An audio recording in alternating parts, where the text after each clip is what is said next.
So I don't know why you didn't know that. And I said, well, did you teach me that? I don't know if you're cut out to be an emergency room nurse.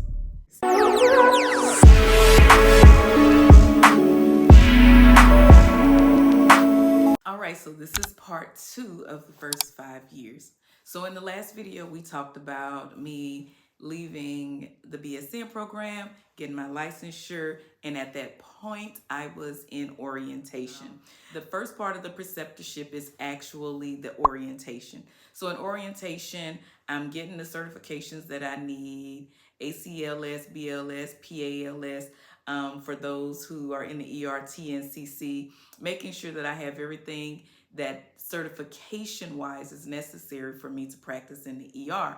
So we were checking off all the boxes of everything that was necessary. This was a bit challenging because a lot of these were new concepts that I was learning, but I was happy to now only have to focus on the learning for the ER. So that was a good thing, no longer having to study for boards and do the learning for the ER, but primarily just focusing on the ER. What is a preceptorship?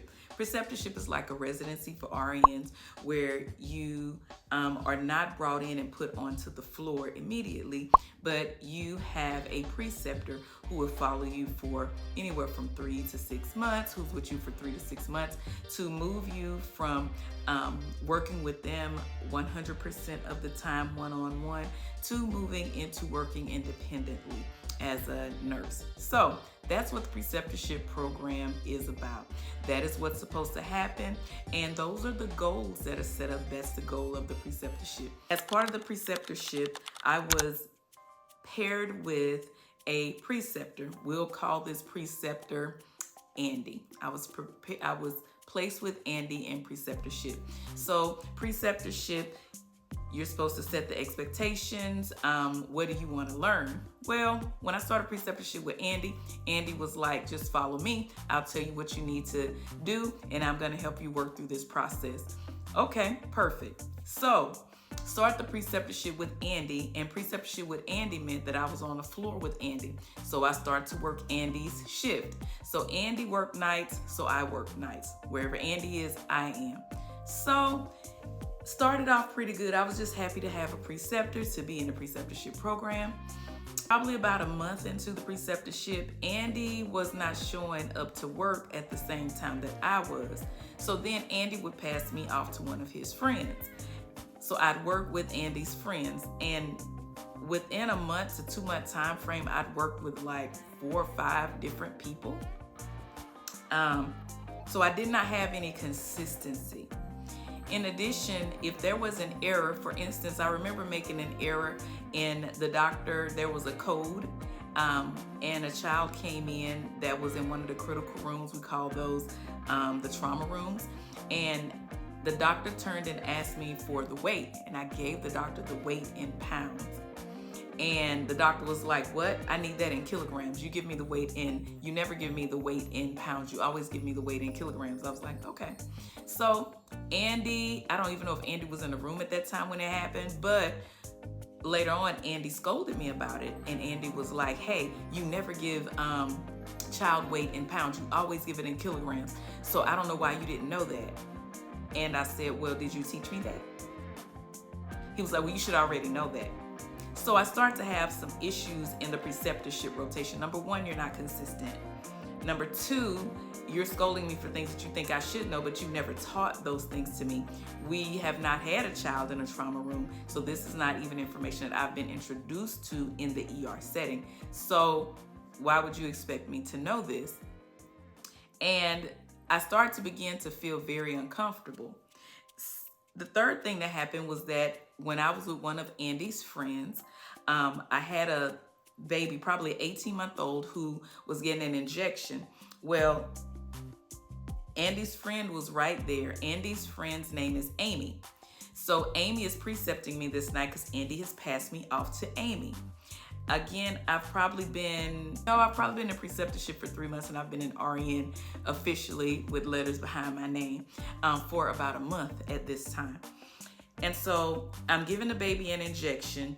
No one taught me to push the baby's leg all the way down to the bed and then put the injection in.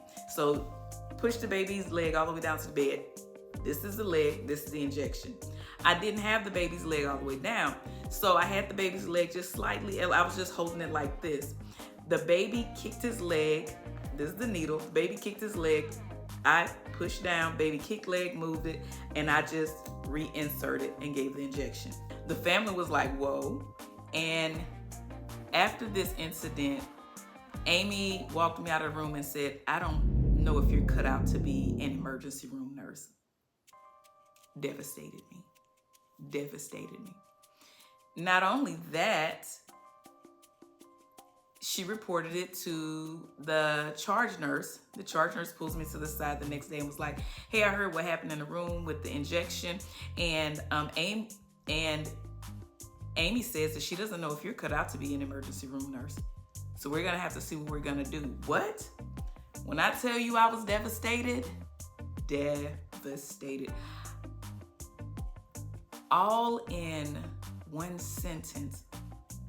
My confidence was destroyed. I felt that everything that I've been working for, I wouldn't be able to achieve it. I felt like a failure. I felt dumb. I felt ashamed.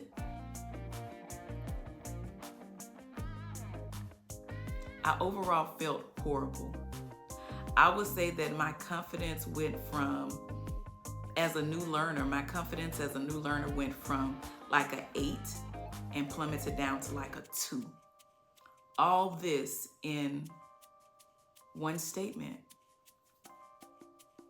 I remember calling my mom boo-hooing. I remember calling my boyfriend at the time boo-hooing.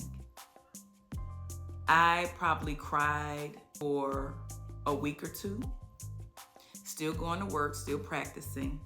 My confidence was so low. I'd never been destroyed in that way, in that profession, because I was so new. So why would I? This was the first time that this had happened. My heart was so broken. I didn't know what to do. I didn't feel like I had the support of the supervisor on the floor because she mimicked what Amy had said to her. I didn't have the support of my preceptor because Andy could care less, although Andy was being paid to precept me.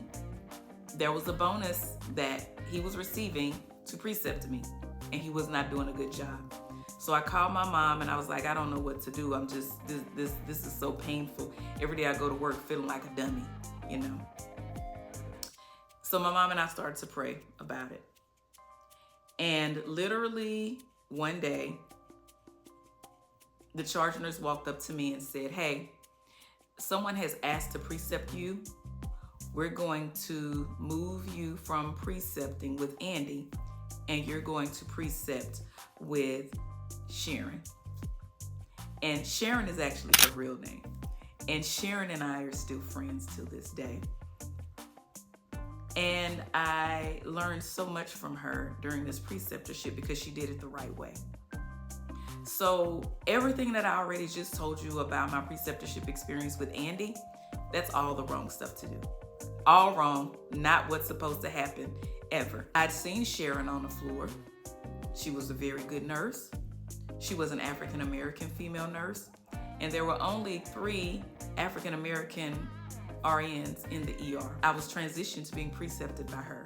I was like, wow, God, thank you for answering these prayers. So it started off totally different from the preceptorship with Andy. First of all, she came in. She said, hey, I have asked to precept you. I asked to precept you because I do not feel like you are being precepted well. And I'm watching you as you're working with various different individuals all the time. You don't have any consistency to be successful and succeed. So I'm going to precept you myself. And I just remember like having tears, like, thank you. There was a weight that lifted off my shoulders just knowing I no longer had to work with Andy. And the next thing that she did was that she said, hey, there is a sheet that you're supposed to fill out about where you are so that we can see how you're doing along the way, and you have a checkoff. Have you seen that checkoff sheet before? I'm like, no. She was like, it's a problem. Let's get your checkoff sheet. And let's talk about my expectations. Let's talk about your expectations. Let's talk about what you want to learn. And I'll tell you how this process is going to go. She said, I want you to forget everything that's already happened. She said, I want you to forget it all. We're starting over. We're starting fresh, because I see that you are very smart, very astute, and you just need the right preceptorship. She didn't make me feel dumb. She didn't make me feel incapable. And it gave me the fresh start that I needed. And she even mentioned, she said, we're going to build your confidence back up, because I feel like your confidence has come down. I said, okay. So we sat and we talked and we set goals. And she began the process of precepting me.